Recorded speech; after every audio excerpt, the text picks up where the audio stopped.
Jimmy, I gotta take a dump. What? No, I mean I need a dumpster. Well, for all those needs, you need to call Big V Dumpster Rental, Long Island, New York, 631-900-DUMP.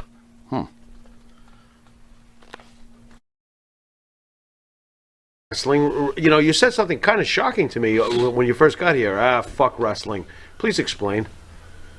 I'll rephrase that.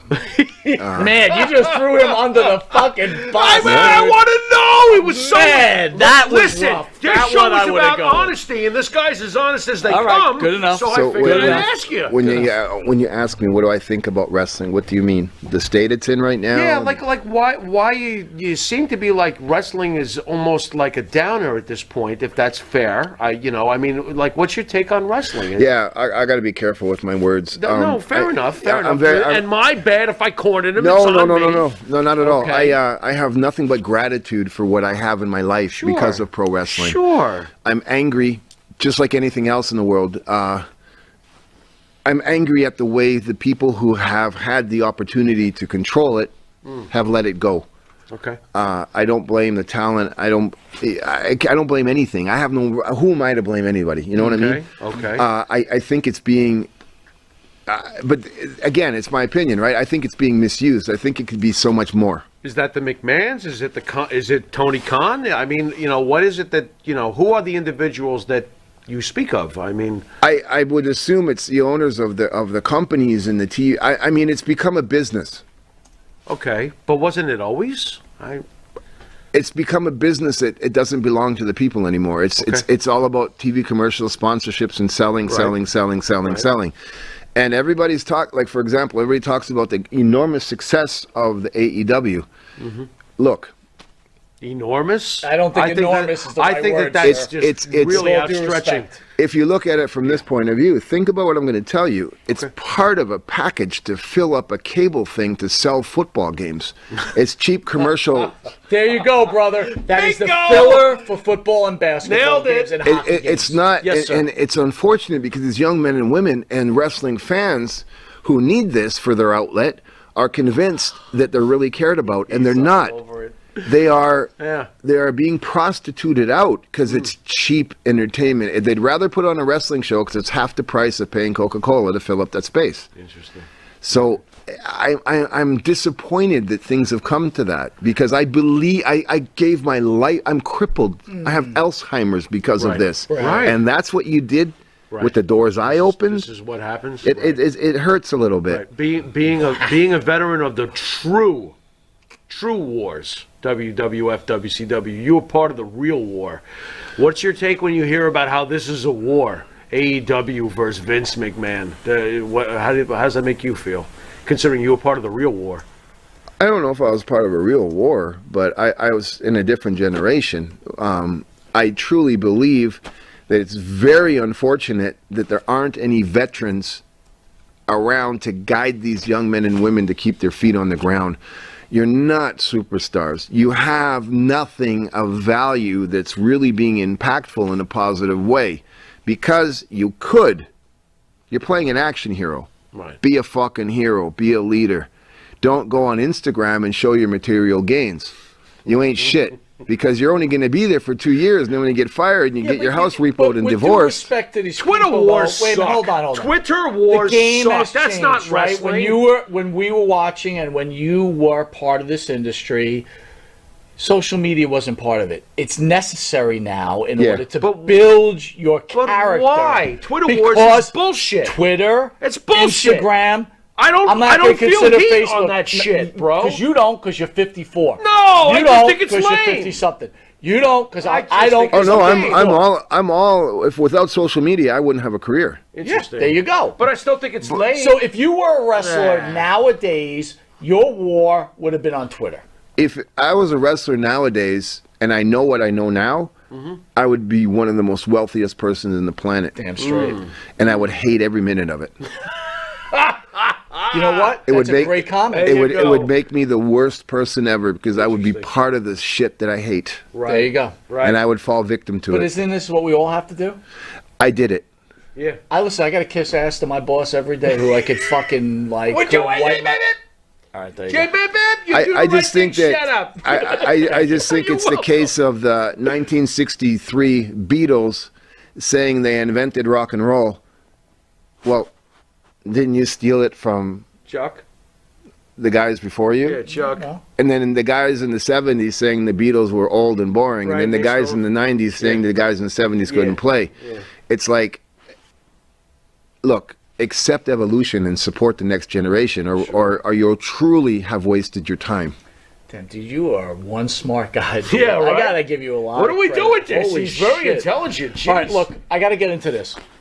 Okay. You covered the Milli Vanilli thing. I know the whole story. Maybe you could just give a little cover for the fans. But the bigger question I have for you is, and I want to make sure I was pronouncing his name right. Rob Pilatus? Is that right? Pilatus.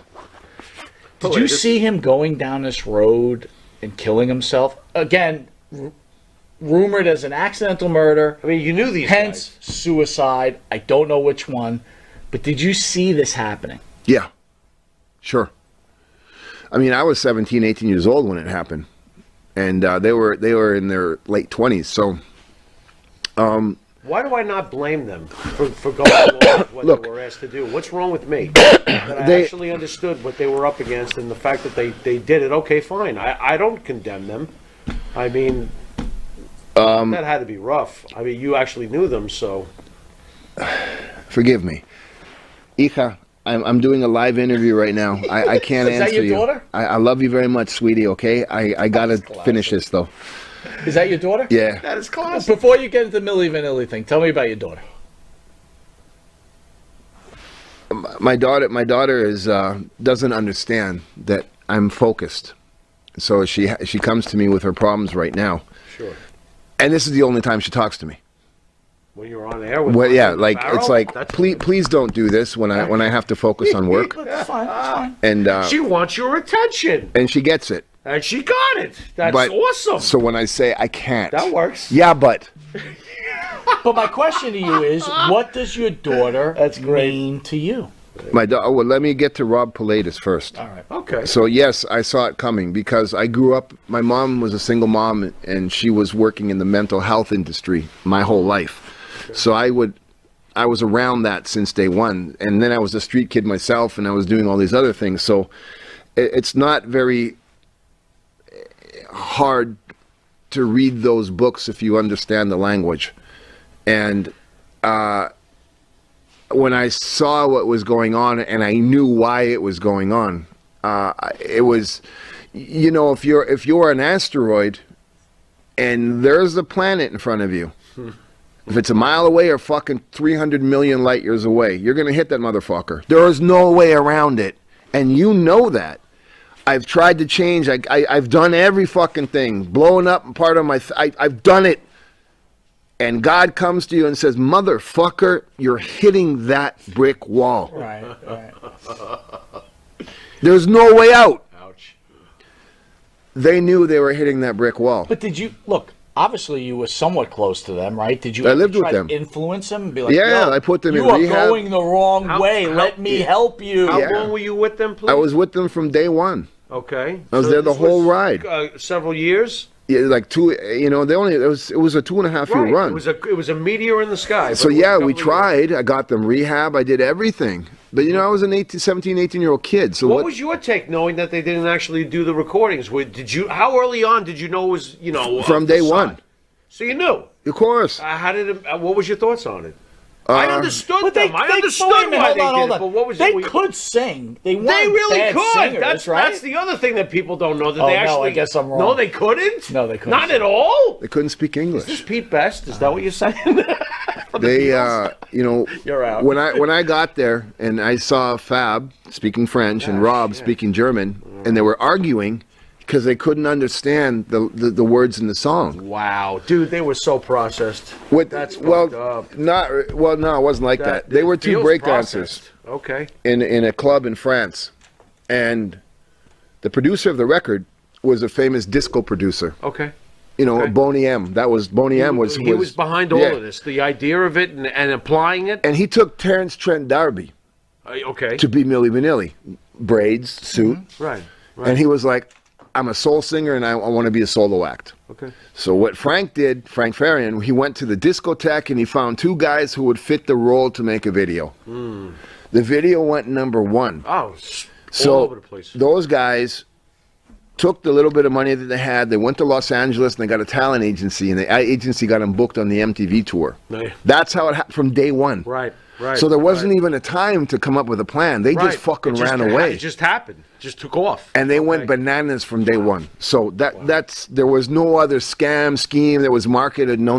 Were you worried that they would be eventually caught? I didn't give a fuck. He didn't give a fuck. Well, why would he? This is awesome.